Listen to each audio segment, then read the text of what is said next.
ตัวทีบบ่เห็นยังเลยทุกคนเลยบาดเปิดการสมรบบ่ธรรมดาคือคืนขนาดทุกคนเลยไปอีกแล้วบางไฟล้านเลยส่วนประกอบหลักๆอันนี้ยังไงอยู่นี่ทานเองเลย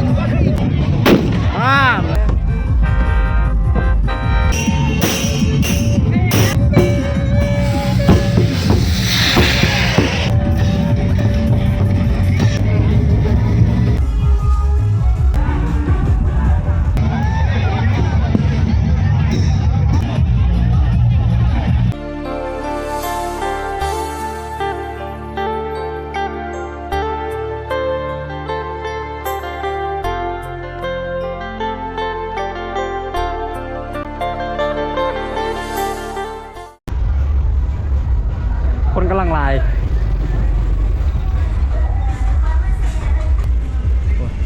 แบบต่อสงกรานต์เลยนะบ้านในมักม่อนคักเลยสามัคคีกันคักขนาดบุญดอกไฟเด็กเทียบเสมือนกับบุญบ้านนั่นแหละพัดแถวทักเซโปทั้งเมืองอัศพรกับคล้ายกับบุญเพิ่มตูเล่าละสวัสดีทุกคนวิดีโอนี้จะพาไปเบิ่งบุญบังไฟบ้านล่าหาน้ำเมืองสองข้อนแขวงสวรรณเขตเป็นงานบุญที่เดือดที่สุดเลยทุกคนเลยคนกำลังมาหลายเลยตอนนี้เวลา 14:38 นาที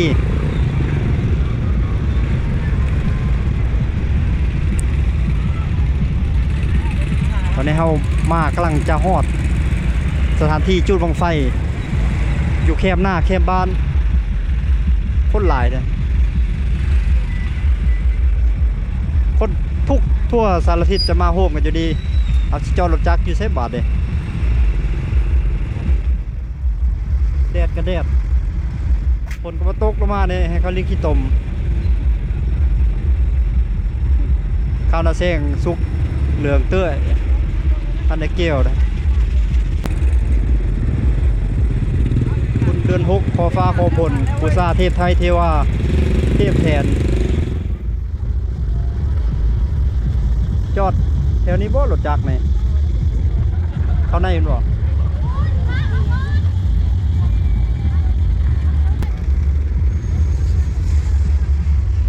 ได้ไหม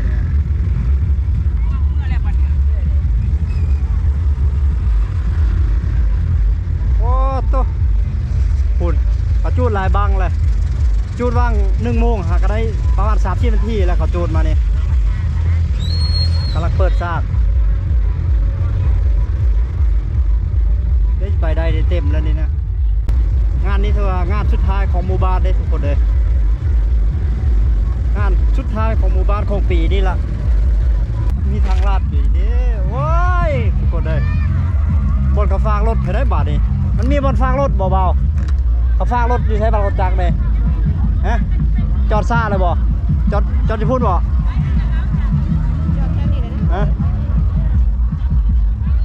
จอดแถวนี้ก็ได้นั่นเนาะจอดแถวลุงอ่อนจอดใส่โอ้ตะไลตะไลเดินขึ้นไปแล้วงาม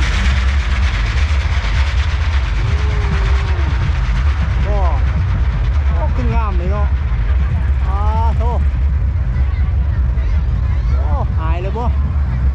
ยันหายอยู่เด้อโอ้ตรงขนาดเลยตรงเลย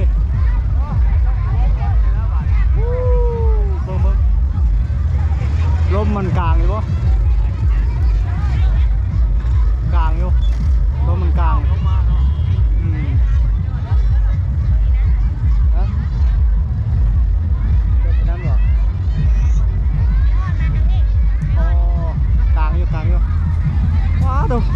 ทีมงานบ้านได้ดิที่ย่างที่เลยเว้ยคือสวิงเลยเอาสวิงมาซ้อนป่าไว้เป็นเท่าซ้อนควันเอามายังสวิงเนี่ยคือมีเทียนยังมาซ้อนเงินซ้อนค่ำบ่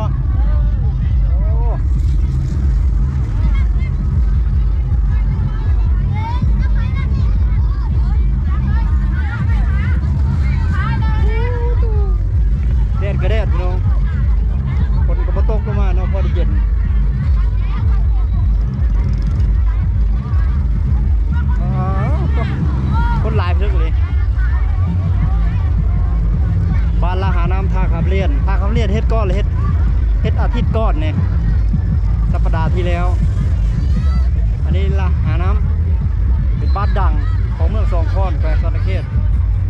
บ้านคนผู้ไทยเลยหมู่บ้านนี่แหละหมู่บ้านคนมักม่วนจอดอยู่นี่เนาะจอดแช่จอดนี่เนาะโอ้ยผมมีบริการฝากรถสนามนี่ฮะสนามบอลผู้ส้มมันเนาะสนามกีฬากับมาแมนเนาะแข่งขันกันขนาดเลยทุกคนเลยห้องหาง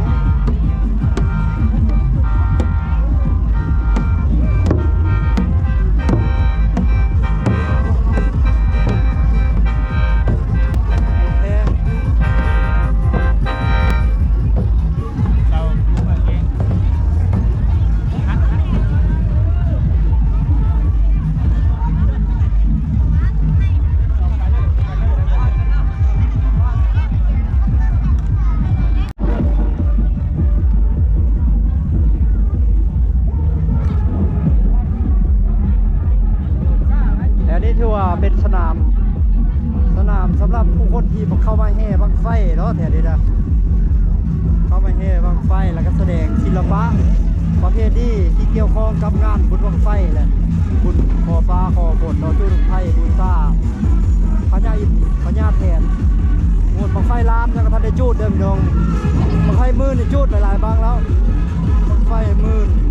ยังบังไฟแสนกับบังไฟล้านมีงานมาใช้ลานฮันเฟนต้ามินิมาเครื่องเสียงสุดยอดเลยมีสาพันไม่ยิ่งเมืองสาพันไม่ยิ่งบ้านนำเด้เด็ดเรื่องด้วย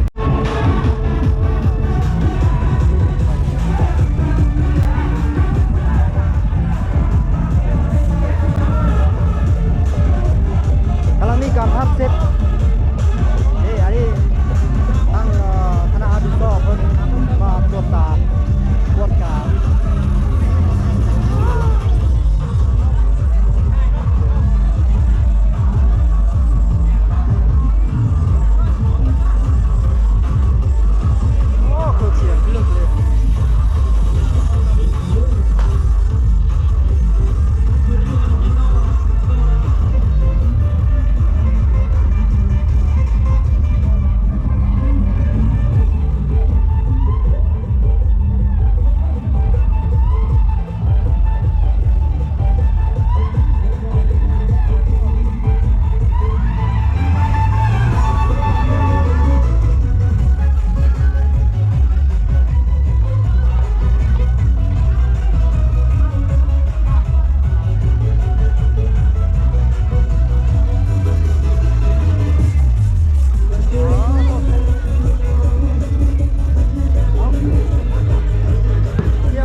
ทีมงานบ้านท่าโพเมืองไซบุญทองแขวงสารเขตทุกคนเด้อนี่บังไฟเสนแล้วก็บังไฟล่างเนาะตัวนั้นตัวฝั่งนั้นบังไฟแสนและตัวนี้คือบังไฟล่างเดี๋ยวรอจูดประมาณ 4-5 โมงแรงบังไฟแสนบังนึงกำลังขึ้นทางเทียบท่าแล้วกำลังจะออกอากาศเลยทุกคนยอดเลย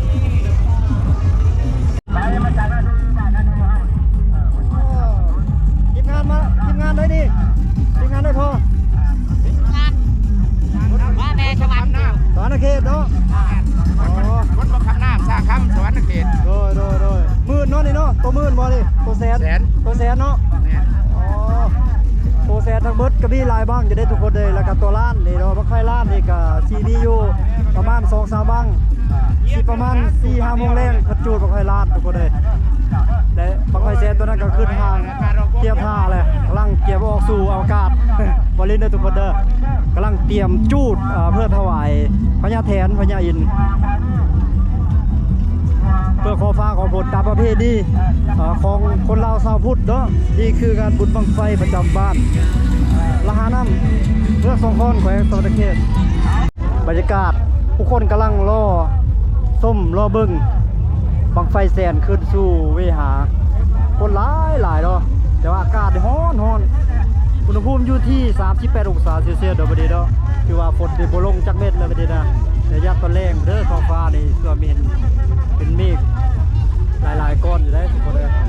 อาศัยห่มไม้ตามแคมป์สนามนี่เลยดิ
บนทีมเลยมืดบนทีมเลย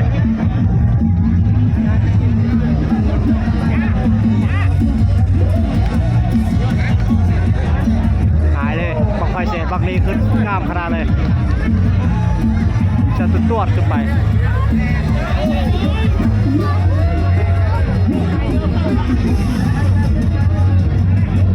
ขึ้นงามมาเลย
หายวับ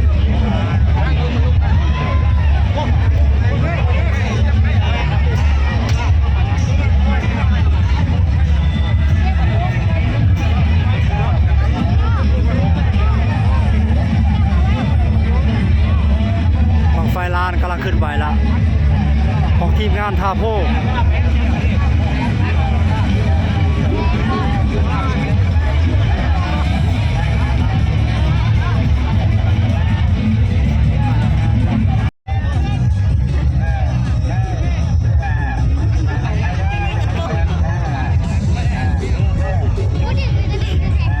บังไฟร้านกำลังขึ้นไปแล้ว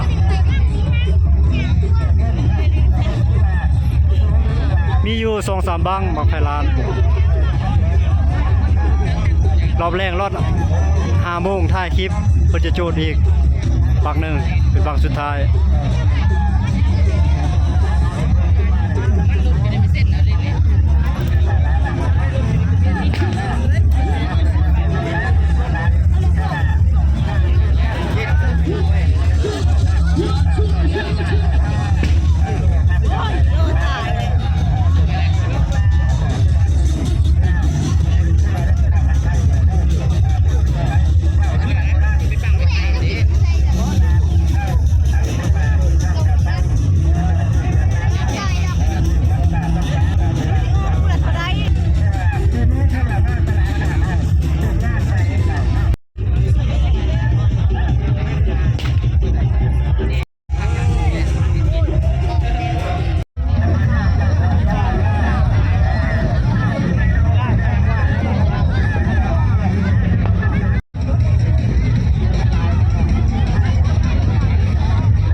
โอ้ยพี่พลาดเอาไปยืนบนนี่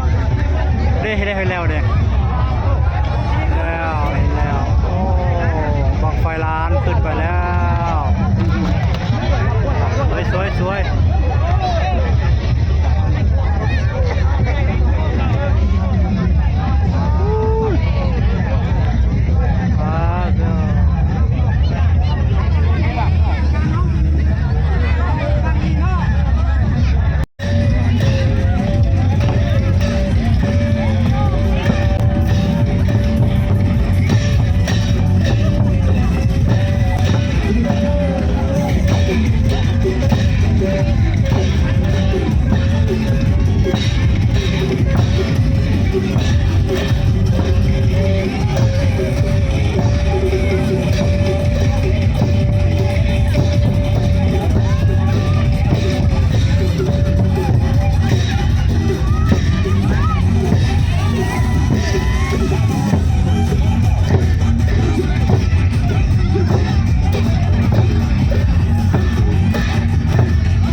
ขบวนการแห่ซ้อนตามพิธีท้องประเพณีและวัฒนธรรมของชาวพุทธและก็ กับสาวผู้ไทยบ้านละหาน้ำทางเขาเรียนเมืองสองคนแหวกสมรเขตเด้อทุกคนเด้ออยากคืนเลย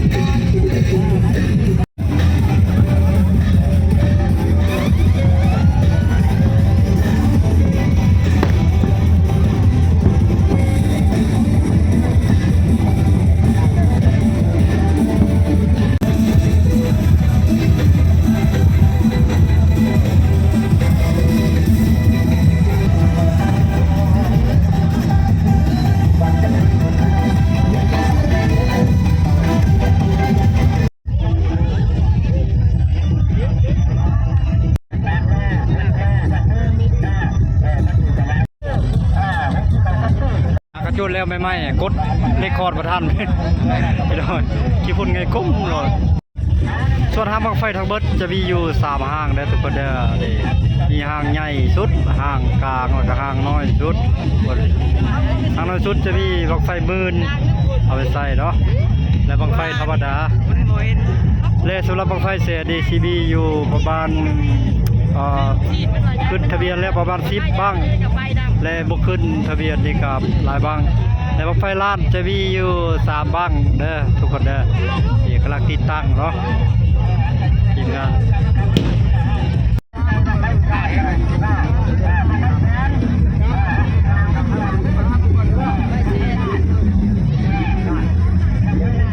อันนี้บังไฟแสน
บังไฟบ้านแต่บ้านอะไรยังนาคู่เมืองจับพร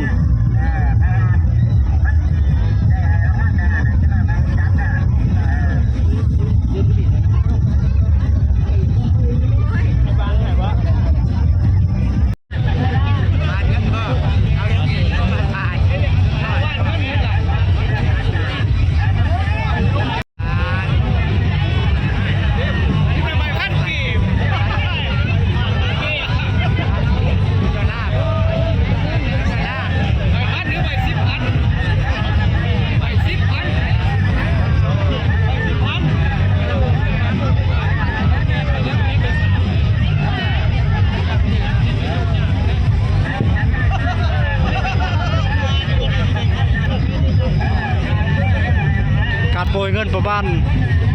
500,000 ถึง1 ล้านกีบเพื่อขอโชคขอลาภตามความเชื่อ บ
ไม้ไฟเนาะเฮ็ดให้มีเสียงดังระเบิดตุ้มนี่อันนี้จะมีน้ำแล้วก็มีพวกถ่านหินอยู่ในตัวพวกมาดนั่นแหละดิมันกำลังคิดจูดให้เบิ่งเนาะเอาน้ำจมใส่ก็ได้เนาะเดี๋ยวเบิ่งคนจูดให้เบิ่งที่แถวนี้นิยมกันลิ้นไปดีเลยแถวบ้านละน้ำท่าคำเลียนเนี่ยเวลาจะแม่นส่งบุญลงไฟจะมีการจูดไปเลยง่ายๆเด้เสียงน้ำตุ้มๆเลย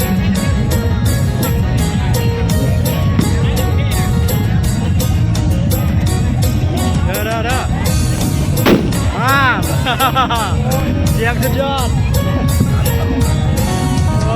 ได้เรื่องเลยตัวนี้เดี๋ยว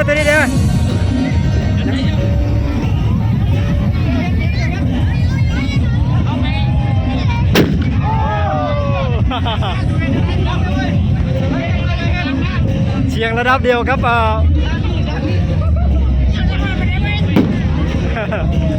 อาน้ำขี้ต้มใส่ก็ได้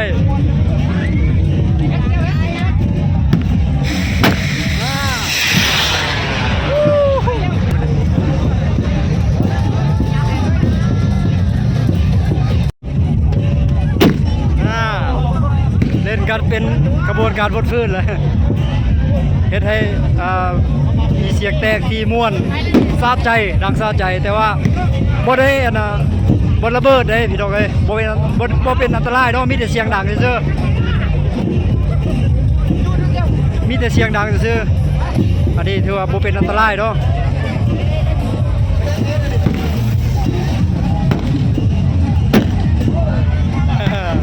ข้างลายอันนี้คือประเพณีเนาะประเพณีของคนชาวพุทธไทยบ้านลาน้ำท่าคำเลียนเมืองโสธรแขวงสนเขตเนาะจะเล่นกันในช่วงบุญบั้งไฟเท่านั้นทุกคนเลยบุญบั้งไฟเดือน6ประเพณีขอฟ้าขอฝนจากสิ่งศักดิ์สิทธิ์เนาะที่เคยปฏิบัติกันมาตั้งแต่ดึกดำบรรพ์เนาะเล่นกันแบบนี้เลยทุกคนเลยโอ้โหคักสุดยอด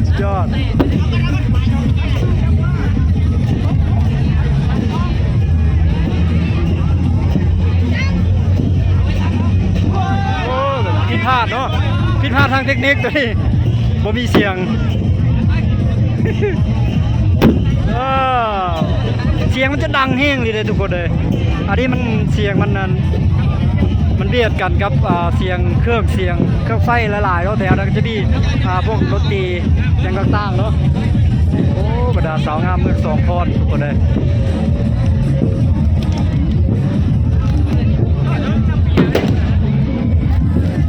ไอ้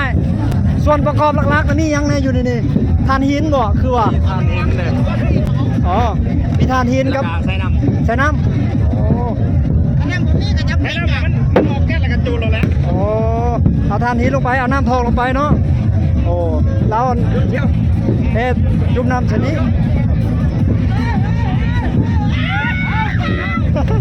นี่พลาดทางเทคนิคตัวนี้กันตัวนี้เรียบร้อยเนาะตัวนี้ทำประกันตัวนี้เนาะน้ำเบิดโอ้บ่มีน้ำบ่มีเสียงแตก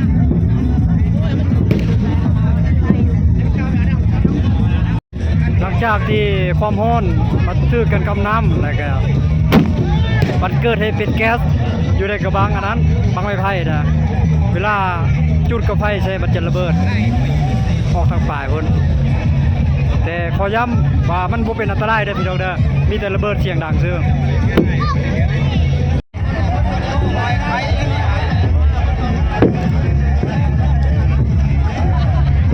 อันนี้ทีมงานบังไฟแสน8 ล้าน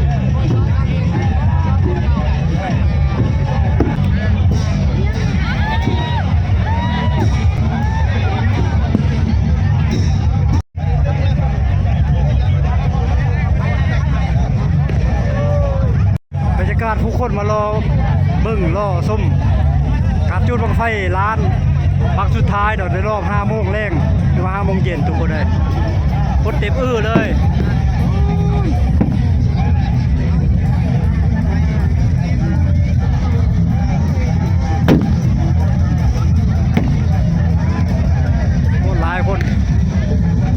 แน่นเลย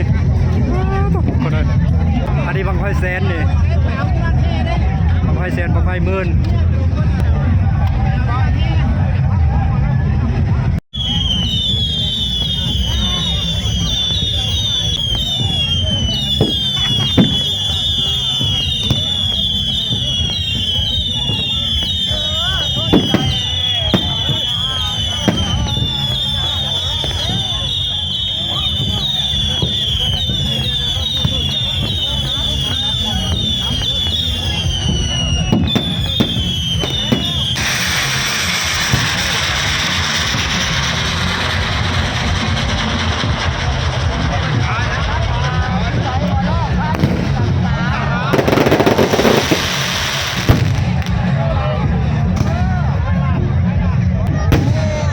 เปิดการสมรบ บ่ธรรมดาคือเกินขนาดสมบูรณ์ได้นี่คือประเพณีบุญบั้งไฟอีกครั้งหนึ่งเนาะบุญบั้งไฟบุญประเพณีของชาวพุทธโดยเฉพาะชาวลาวและก็ชาวไทยภาคอีสานทุกคนเลยประเพณีขอฟ้าขอฝนจากพญาแทนอินพรหมเทวาเราตามความเชื่อ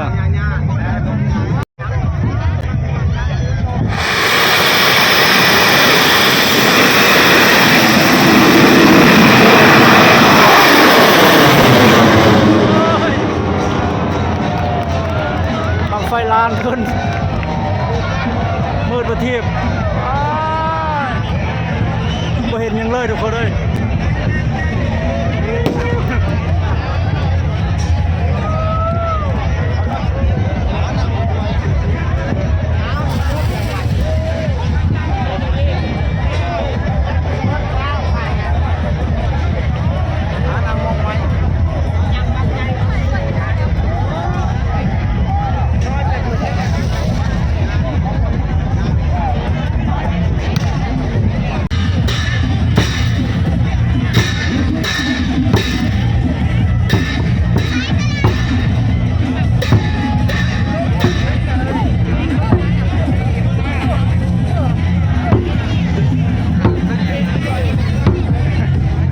เสียงกองอีตุ้มเสียงแซง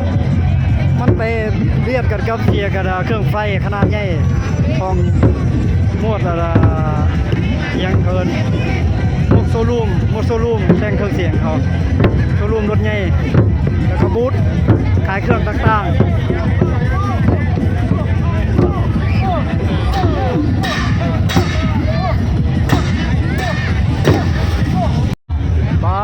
ทุกคนบังไฟลานจูดขึ้นได้แล้วประมาณ10 นาทีหาเขาลงมา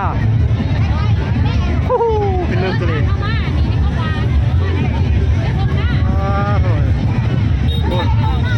เด็ดตรงกลางทางเลย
จำหน่ายบังไฟบังเท่าไรนี่แม่อันนี้บังเท่าไรนี่ขออนุญาตบังไงนี่บังละ1,000 บาท600,000 4เนาะตัวนี้บังละ1,000 บาทเปิดขายดิ ความจุเท่าไรนี่ความจุเท่าไรนี่โอ้แม่ความจุเท่าไรนี่จักโลนี่จักโลนี่ตัวนี้4 โลนี่4 โล โอ้ 3 โล 2 โลโลครึ่ง โอ้พันมันเนาะตัวนี้ก็1,000 บาทเนาะนี่ค่ายของไผกันบ่นี่ครับค่ายได้นี่ค่ายได้นี่โอ้ค่ายลืมไปแล้วเนาะชื่อเนาะ3 โล 4 โลฮะลอยฟ้า ลอยฟ้าบ้านนางแย่ สอนเขตโดยโอ้มาทุกปีบ่มาทุกปีบ่นี่โอ้นี่เนาะค่ายเพิ่นเนาะโอ้เจ้าของค่ายเพิ่นโอ้โดยดีค่ายบังไฟหงลอยฟ้าสอนเขตสอนเขตโอ้นี่ทีมงานเพิ่นเนาะมาทุกปีรถเต็มเลยข้างนอกนี่รถเต็มเลย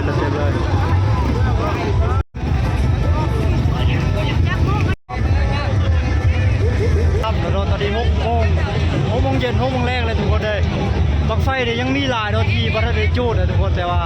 มันจะค่ำแต่วันรัฐจะขอตัวกลับแล้วก็ขอตัวปิดคลิปไปเพียงสำนีเนาะเจอกันวิดีโอถัดไปโอกาสหน้าเราจะมีบุรุษไฟอยู่บ้านใดเดี๋ยววันรัฐจะไปถ่ายให้ทุกคนได้ครับส้มที่ตามเส้นทางการเดินทางของวันรัฐได้คลิปถัดไปเราคลิปนี้ขอกล่าวคำว่าสบายดีบ๊ายบายคืนไฟยังมีหลายอยู่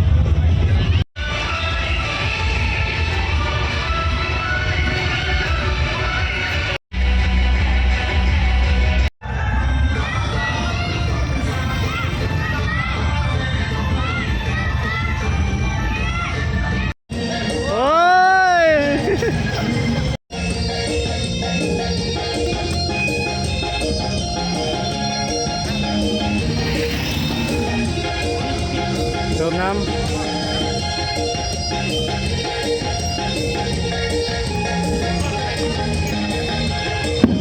โอ้ยผิดพลาดทางเทคนิคใช้น้ำลายผู้ประจักษ์ทีมงานยังดีโอ้ยผิดพลาดทางเทคนิคแล้วดิเอ้าขับไฟกระเบิดจะ